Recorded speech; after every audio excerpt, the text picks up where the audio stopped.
Favorite games? We've kind of touched on this a little bit, but favorite games on the hardest difficulty. Which game do you think has the best hardest difficulty in your opinion? Basically. I mean, the like because like I because I don't usually replay games. Like I usually Mm-hmm. just like play game on the standard difficulty. But sometimes when I see like the reward options are like really good, then I go back and like try to do it on hard. Mm-hmm. So for me, like one of the best hard modes that I've played is Metroid Dread, Okay. and because it's really hard. It's a very challenging game like on standard, but then like on hard it becomes a lot harder. You take the enemies deal a lot more damage and stuff, but it's just because the gameplay just feels so good to play and like slide around and shoot stuff as Samus. It's yeah. Why don't you think games reward players anymore for beating the game on the hardest difficulty? Why do you think that went away? I mean, it's not like it was very consistent in gaming, but it just seems like it just came back. It came up around the early 2000s and then eventually just went away altogether. Mostly. Maybe they collectively all watched the completionist video and they want to see his reaction to him not having being a bit disappointed that they don't reward him. Because it's like with the original God of War, if you complete it on the hardest difficulty, you get stuff like a special video for a possible sequel. Right? Yeah. And so I do miss stuff like that. So if there's a hardest difficulty for a game, you want to get rewarded for it, right? Yeah. Not just not just experiencing the game, to a full technical standpoint of terms of strategy and approach, but you want like some kind of cutscene or some kind of skin to wear. Yeah. Uh, the most recent example I can think about in that is Sonic Frontiers Hmm. that came out last November. Like in the hard mode was a joke. It wasn't hard mode at all. But like the hard mode gave you a whole extra final boss and the extra post credit scene if you beat it on hard mode, which was pretty neat. I'm just wondering, for games like Hogwarts Legacy and maybe heck even Death Stranding, difficulty options just don't really seem to make that big of a difference unless it's just buggy like Hogwarts Legacy. Because Mm. you can be playing on hard mode, but if you decide to switch to normal mode, there's not that major of a difference in terms of damage or how much damage you can take.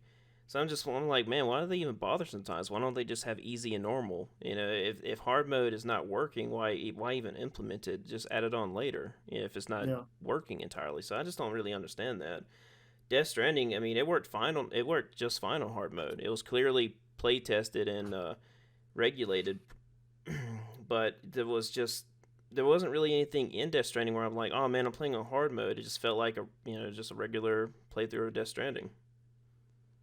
I mean, I guess in open world games because like it's because I don't know how the gameplay works or how you like level up in Death Stranding, but like I'm just like assuming because like it's a lot more open, you have a lot more options to tackle certain situations, which is why a hard mode wouldn't necessarily become so hard because it just gives you a lot more options to do stuff. Where, as for example, in a Resident Evil game, hard mode just instantly becomes harder because of how much smaller and condensed the game actually is. Yeah. Resident Evil 4, this one, the hardcore mode just makes enemies tougher, right? That's all they do. I think less resources as well. That's also because the one thing I really liked about Mad Chainsaw mode was they actually added enemies, which I thought was really cool. Because the very first enemy you run into has two more behind him. Yeah, um, Shadow of the Colossus, the hardest mode, where they add symbols to the colossi. Didn't you like but yeah, that? they added extra ones. Yeah. And the game rewards you for playing on that, don't they? Mm-hmm. Like they give you like extra I mean in the remake they give you like concept art and stuff like that as well Oh, for hard nice. mode. Man, I need to get back on Shadow of the Colossus for PS4.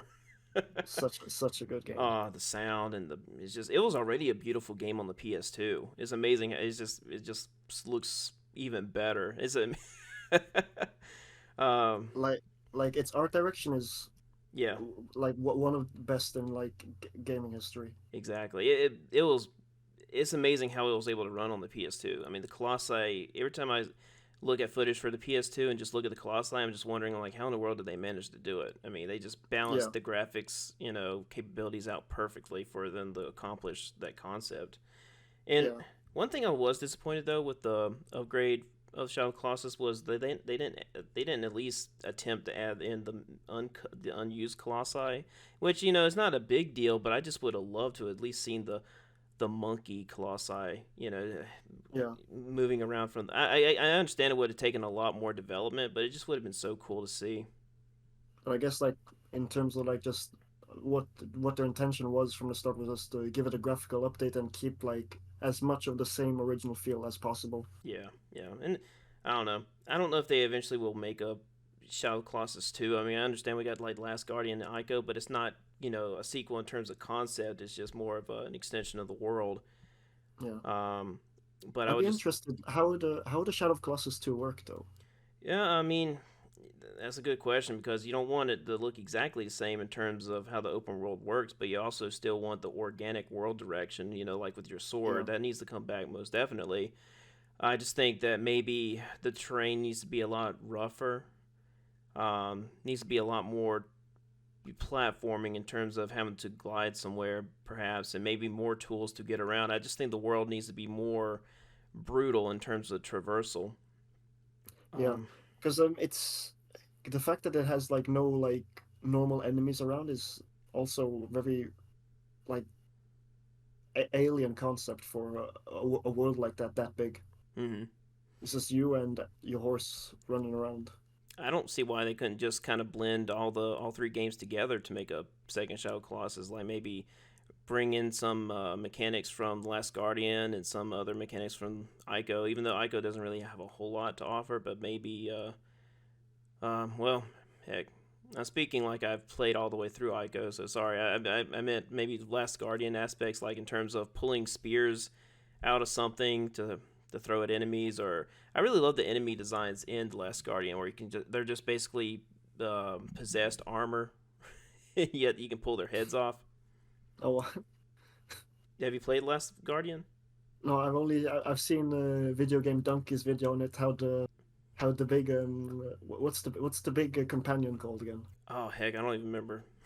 Well, I just saw like the video. The big companion like did everything in its power to annoy Donkey, like throw him like let him fall off ledges, push him off. Did not want to cooperate at all in solving it with the puzzle. You got to play it The, though.